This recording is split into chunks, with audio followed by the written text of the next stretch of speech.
सभी को नमस्कार। मैं हबीब जी के रंग संगीत की कुछ बातें हैं जो मैंने तैयार की हैं, वो मैं आपको बताऊंगा। सौंदर्य बोध के रंग शिल्प में उतर आने की प्रक्रिया ही रंग बोध है। इसी प्रक्रिया से रंग संगीत भी गुजरता है। इस प्रक्रिया के दौरान यह संगीत के शास्त्र का इस्तेमाल भी कर लेता है और ज़रूरत पड़ने पर उसे तोड़ भी देता है। लोक संगीत के तत्वों का मुरीद भी बन जाता है और एक समय पर उससे मुंह भी मोड़ लेता है। वह तमाम ध्वनियाँ जो रंगानुभूति को प्रभावित करती हैं, वो ध्वनियाँ संगीत में भी हो सकती हैं और नहीं भी हो सकती हैं, वो सब इसमें शामिल हो जाती हैं। आवश्यकता अनुसार ही लोक, शास्त्रीय, सुगम और अन्य तरह के संगीत की अनेक विधाओं का प्रभाव रंग संगीत पर हो सकता है। तो जो जितना अच्छा, जितना उचित, जितना आवश्यक होता है, वो रंग संगीत में उस तत्व को इस्तेमाल करने का हर आदमी का अलग अलग रंग बोध होता है, सौंदर्य बोध होता है। और संगीत चूंकि मैं ऐसा मानता हूँ कि संगीत आहार्य माध्यम भी है और वाचिक अभिनय का माध्यम भी है, लेकिन ये मंच पे दिखाई नहीं देता, फिर भी मंच पे उसकी उपस्थिति बराबर बनी रह सकती है और उसका इम्पैक्ट भी अन्य आहार्य माध्यमों से कहीं कम नहीं होता। अभिनेता का अभिनय और अनुषंगी गीत गायन हबीब तनवीर के रंग संगीत का मुखर पक्ष है। लोक परंपरा से आई हुई सामूहिक अनगढ़ गायन और वादन शैली में नया गढ़ने की प्रक्रिया उनके यहाँ प्रखर रही है। ऐसा लगता है जैसे सबसे पहले वे लोक या शास्त्र की चीज़ों को एक बेसिक मूलभूत, जो बेसिक जिसको यूनिट कहते हैं, उसमें तोड़ देते हैं, एक मिट्टी की तरह, कच्ची मिट्टी की तरह उसको बना लेते हैं और उसके बाद फिर जो है उससे वो मनचाहा पात्र या मनचाही चीज़, मनचाहा आकार वो गढ़ लेते हैं। कभी अभिनेता के गायन, कभी मंडली के गायन, कभी चरित्रों के गायन के माध्यम से कथा निर्वाह करना किसी भी नाटक के संगीत की आवश्यकता हो भी सकती है और नहीं भी हो सकती है। संगीत को अलंकार की तरह नहीं बल्कि नाटक के एक आहार्य माध्यम की तरह ही इस्तेमाल करना मेरे हिसाब से रंग संगीत की खूबी होती है। और यह कहा जा सकता है कि अभिनेता और निभाए जा रहे चरित्र का अपना ठेठपन बनाए रखना भी रंग संगीत के लिए एक चुनौतीपूर्ण और जोखिम भरा काम भी होता है। कभी कभी प्रस्तुति के दौरान संगीत का शास्त्र रंग संगीत के लिए घातक भी सिद्ध होता है। हबीब तनवीर ने इस चुनौती को अपने रंग संगीत से मैं मानता हूँ कि काफ़ी हद तक समाप्त किया है। दृश्य में और दृश्य परिवर्तन में हबीब तनवीर हमेशा लगभग मंच से ही गायन की जो चीज़ें हैं वो अपनाते रहे हैं। या तो संगीत मंडली मंच पर उपस्थित हो जाती है और या अभिनेता के साथ, कलाकार के साथ उसके सहयोग में बराबर बनी रहती है और मंच पर तो लगभग मैंने देखा कि उपस्थित रही है। वो कभी भी प्रस्तुति के ऊपर थोपी हुई या जिसको बोलते हैं सुपरसीड करती हुई नहीं दिखाई देती। उनका संगीत जो है वो उन्मुक्त प्रवाह वाला संगीत है, जो एक जिसको कहते हैं स्वस्फूर्त संगीत दर्शक भी देख रहा हो तो उसके मन में आ सकता है, ऐसा मुझे लगता है। और वह हमेशा नाट्यालेख और प्रस्तुति के साथ गूंथा हुआ लगता है। उसी तरह जिस तरीके से जब हम आटा गूंथते हैं तो उसमें आटे में जो पानी होता है वो दिखाई नहीं देता, लेकिन उसका एग्जिस्टेंस उस आटे, जो हम रोटी बनाने के लिए जो आटा इस्तेमाल करते हैं, उसके साथ बराबर महत्वपूर्ण तरीके से बना होता है। उनकी नाट्यालेख की जो निबद्ध करने की शैली बड़ी ही देसी है, साथ ही साथ बनावटीपन से दूर भी है। भारत रत्न भार्गव ने लिखा है उनके लिए, हबीब तनवीर किन्हीं निश्चित नाट्य सूत्रों की उद्घोषणा नहीं करते। अपनी प्रस्तुतियों के माध्यम से दर्शकों को एक ऐसे आस्वाद से परिचित करवाते हैं जो दर्शकों के लिए अपरिचित नहीं, लेकिन फिर भी उसका आस्वाद उन्हें एकदम नया लगता है। हबीब तनवीर अत्यंत सहजता से अपने दर्शकों की 1000 वर्षों के अंतराल के उस पुल पर लाकर खड़ा करते हैं जो विशुद्ध भारतीय है, पारंपरिक है और हमारा अपना है। अपने नाटकों में उन्होंने ऐसा संगीत योजित किया है जो बिल्कुल आम आदमियत के पास का संगीत है। ये वो संगीत है जिसे यथार्थवादी रंगमंच ने लगभग निषिद्ध करके रखा हुआ था, या तो पारसी थिएटर ने जिसे बड़ा एक अलंकारिक रूप में प्रस्तुत किया था, और उससे भी आगे जाकर सिनेमा ने जिसे एक लार्जर देन लाइफ दृश्य रचने के लिए जिसका इस्तेमाल किया था, उससे हट के उन्होंने संगीत का इस्तेमाल किया। लोक और शास्त्रीय संगीत दोनों में ही अपने अपने बंध भी हैं और खोल भी हैं। इन सब से आगे जाते हुए हबीब तनवीर के नाटकों का संगीत वह खुशबू पैदा करने में सक्षम है जिसे हम एक तरह से सूफियाना भी कहते हैं।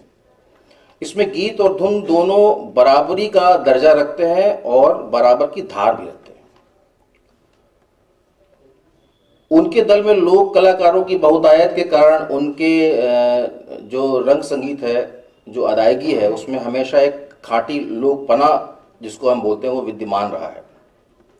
लेकिन तमाम लोग बोलते हैं कि उनका संगीत लोकोन्मुखी है, रंग संगीत उनका। लेकिन आपने कहा कि लोकोन्मुखी होते हुए भी उनकी नाटकों का संगीत ना तो खालिस लोक है और ना खालिस शास्त्र है। वो एक अजीब, एक अलग ऐसा मिश्रण उन्होंने तैयार किया है जो मास और क्लास दोनों को साधने के लिए अनिवार्य तत्व रखता है अपने पास में। इसके अलावा एक और बात है कि मुझे ऐसा लगता है कि वस्तुतः हबीब तनवीर का जो रंग संगीत है वो एक कवि का रचा हुआ रंग संगीत है, क्योंकि वो मतलब बेसिकली जब उन्होंने जो कैरियर अपना स्टार्ट किया तो शायर के तौर पे उनको बहुत अच्छा नाम भी रहा, उन्होंने बहुत काम किया। तो जितनी धार से वो अपनी बात एक कवि के रूप में अपने गीतों के माध्यम से प्रस्तुत करते हैं, उतनी ही धार वाले संगीत और धुन की योजना वो रंगमंच पर प्रस्तुत करते हैं।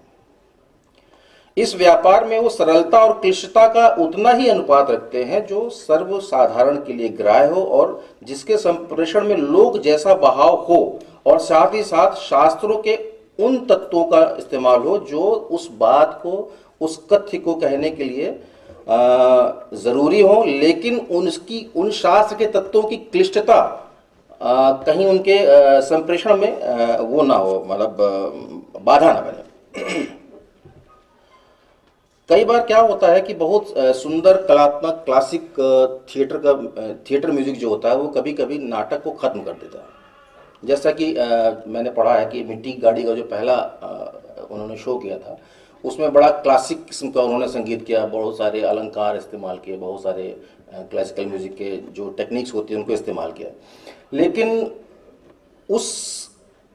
वो नाटक पूरी तरह फेल हो गया। उसमें उनका क्राफ्ट का भी हो सकता है रोल रहा, उनके म्यूजिक का रोल रहा, तो ओवरऑल वो फेल रहा। लेकिन उस चीज से आगे जाने के बाद, उस चीज को उससे पार पा लेने के बाद उन्होंने अपना एक नया वो संतुलन अपने अंदर पैदा किया, संतुलन प्राप्त किया उन सारे तत्वों के लिए जो कि किसी चीज को जिसको हम कसौटी बोलते हैं, तो कसौटी पे जितना चाहिए होता है उतना ही कसना, उससे ज़्यादा करेंगे तो टूट जाएगा, उससे कम कसेंगे तो वो कसेगा नहीं।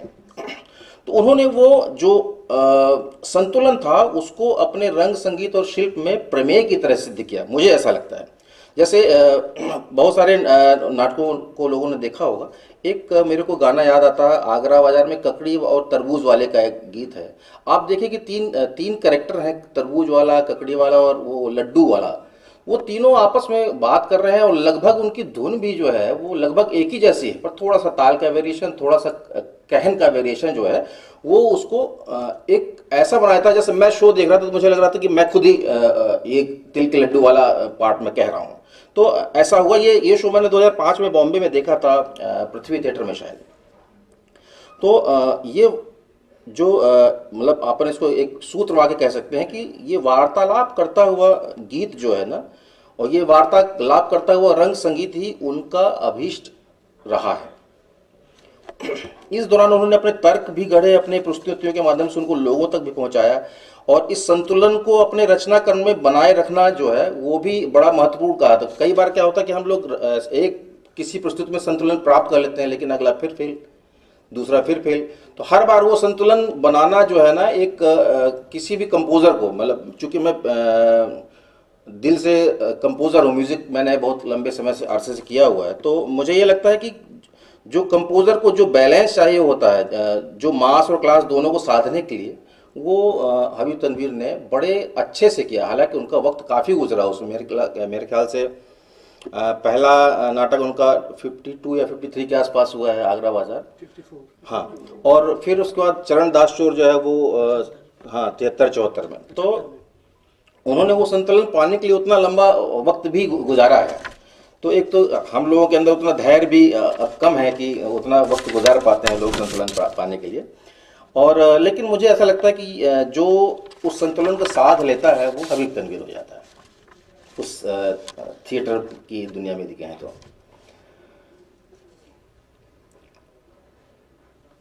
जब उस दौर में जब यथार्थवादी नाटक जो खेले जा रहे थे उसमें भारतीयता कोई जोर नहीं था और ऐसी रंग शैली की आवश्यकता थी जो अपनी जड़ों से हो, जो हमारी खुद की अपनी हो और हम उसको कह सके कि ये वेस्टर्नाइज नहीं है या हमने कहीं से इसको हासिल नहीं किया। उन्होंने जो रंग भाषा जो खोजी वो एक ऐसी आशीष त्रिपाठी की एक कोट है मैं करूँगा कि उन्होंने ये एक ऐसी अभिनव दर्शक की कल्पना पर विश्वास करने वाली अभिनटन प्रधान लचीली काव्य नाद नृत्य संगीत के मेल से बनी बहुरंगी सहज अभिनेता केंद्रित रंग भाषा थी जो एक साथ सभी वर्ग के दर्शकों को संतुष्ट करने की क्षमता रखती थी। तो ये जो बैलेंस पाया उन्होंने वो अपने उस काम से पाया। बस 2 मिनट और लूंगा मैं। लोक और परंपरा से जो होते हुए हबीब तनवीर ने एक महाकाव्यात्मकता की जो खोज प्रारंभ की वो जो हमारे शास्त्रीय नाटकों में मौजूद थी। तो उसके संबंध में अशोक जी का भी एक वाक्य है जो मैं उद्धृत करूंगा यहाँ पे कि उनके काम में हमारा पारंपरिक लिखित शास्त्र उतना नहीं जितना कि जीवित शास्त्रीय परंपराएं फिर कथा अभिप्राय की हों या संगीत नृत्य की केंद्रीय भूमिका निभाती हैं। उनकी प्रस्तुतियां आज की समस्याओं को पेश नहीं करती हैं और न ही कथित सामाजिक यथार्थ को समूचा यथार्थ मानकर चलती हैं। वे अपनी गहरी शास्त्रीयता इसी खोई काव्यात्मकता को फिर से पा सकने की अपनी रंग विकलता और अपनी सच्ची भारतीयत और समकालीनता अर्जित करती है। बस एक हबीब तनवीर के रंग संगीत में यथार्थवादी और पाश्चात्य रंग मंच के इतर एक समावेशी रंग दृष्टि की अनुभूति है। यूं कहें कि वह लोकप्रिय भी है और कलात्मक भी, तो गलत नहीं है। रंग संगीत की दृष्टि से एक बात और भी सामने आती है कि अपने रंग शिल्प और रंग भाषा के साथ ही रंग संगीत में भी उनकी पूरी रचनात्मक यात्रा वृत्ताकार रही है। उनके शुरुआती नाटकों में आगरा बाजार में और लगभग उत्तरार्ध का नाटक जो है देख रहे हैं नैन, जिसका शो मैंने खुद रिहर्सल्स और शोज देखे हैं रीवा में। तो मुझे लगता है कि जिस तरह आगरा बाजार में हबीब लोक और शास्त्रीय संगीत के बीच से निकल कर एक आम आदमी का संगीत रचते हैं जो हर आदमी पसंद करता है और गुनगुना भी सकता है, और एक किस्म का अनगढ़पन भी जो लोक का है वो भी उसमें शामिल है और बेहद करीब का है। तो वो जो एक बात होती कि बीवी गारंत ने भी कहा है कि आप नाटक में ऐसे म्यूजिक कीजिए कि आप बोले तो लग रहे हैं कि गा रहे हैं और जब गाएं तो ऐसा लगे कि बोल रहे हैं। तो वो जो एक धुन ऐसी होती है, जो एक शायर होता है तो अपनी धुन तैयार कर लेता है, एक अपनी एक सामान्य किस्म की धुन होती है, पर वो उसकी शायरी को संप्रेषण के लिए बहुत अच्छी होती है और लोगों को ज़्यादा अच्छे से उनके दिल तक पहुंचती है। तो मेरा ये मानना है कि जैसे देख रहे हैं इनका एक गाना उनका गाना था, अब रहिए बैठ एक जंगल में सब कुछ तज कर बैराग लिए। ये पूरा एक सूफियाना किस्म का एक पूरा गीत है। ये धन दौलत भी बंधन है, घर बार गृहस्थी बंधन है, बीवी बच्चे बटमार भी हैं, बढ़ती संपत्ति बंधन है, वो जितने दोस्त हमारे थे सब एक एक करके भाग लिए, अब रहिए बैठे इस जंगल में। तो अब ये एक सूफियाना कलाम है, एक गीत है। इसके लिए क्या चाहिए, धुन कैसी चाहिए कि मैं एक गाऊं तो अब रहिए बैठे इस जंगल में, एक आम आदमी ऐसे गुनगुना सकता है। अब इसी को यदि किसी क्लासिकल राग में बंद कर दें तो वो मेरे ख्याल से एक आम दर्शक जो है उससे थोड़ा सा दूर हो जाएगा। तो ये थोड़ी सी बातें हैं जो हबीब जी के बारे में वो मुझे लगी कि मैं आप लोगों से बात कर पाऊँ। और मुझे ये लगता है कि इस जो उन्होंने अपने जो कलाकार थे, लोक कलाकारों के साथ उन्होंने लगातार काफ़ी समय तक काम किया, तो जो उनके बीच की एक मतलब हबीब जी इतने हाईली क्वालिफाइड थे थिएटर में और उनके कलाकार बिल्कुल भी पढ़े लिखे नहीं थे, गांव के थे। तो इन दोनों के बीच के जो इंटर एक्सचेंज हुए हैं, केमिस्ट्री जो पैदा हुई कि मैं आपसे कुछ लूँ और आपको कुछ दूं, तो ये दोनों का जो लेन देन था वो इतना स्ट्रांग हुआ, और वो जितना स्ट्रांग हुआ उसी ने हबीब तनवीर को इतना स्ट्रांग आदमी बनाया और उनके म्यूजिक को भी। तो हबीब तनवीर ने उन्हें नाटक सिखाया, उनसे संगीत सीखा, उनका पूरा लोक संगीत उन्होंने इस्तेमाल किया। तो मैं ये मानता हूं कि उन्होंने जितना नाट्य परंपराओं से प्राप्त किया है उतना ही हमारी भारत की नाट्य परंपराओं को लौटाया भी है। इसलिए उनका रंग संगीत खालिस हिंदुस्तानी है, और हिंदुस्तान वो जो सब कुछ आत्मसात कर लेता है और सबको सब कुछ दे देता है। धन्यवाद।